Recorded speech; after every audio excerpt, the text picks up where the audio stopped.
So I have always been raised in the church. There is never a time in my life that I don't remember knowing about Jesus and his love for me and for other people.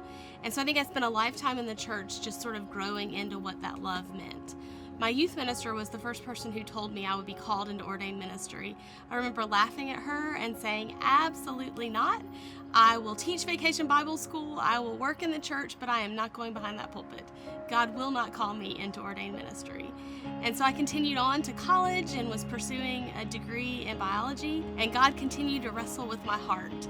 And finally, on a spring break mission trip, with my colleagues and peers, we were standing holding hands in a prayer circle, and literally my heart was pounding out of my chest. And I knew at that moment that God was urging me to say yes to a call into ministry. I believe that all of us are called by virtue of our baptism.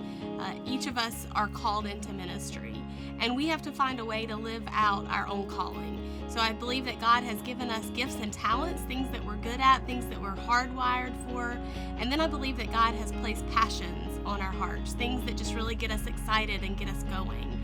And so for me, that was something like I realized I was really good at leading and being in leadership. And then I also realized that I had a heart for people.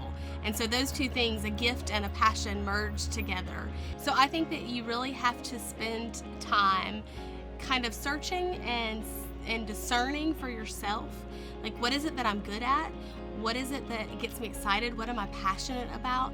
And I really believe that when you find the intersection between your gifts, the things God has hardwired you or developed you to do or made you to be, and then the things that just really excite you and enthuse you, that intersection is where your calling can be found. I am Sally Queen, and I am called.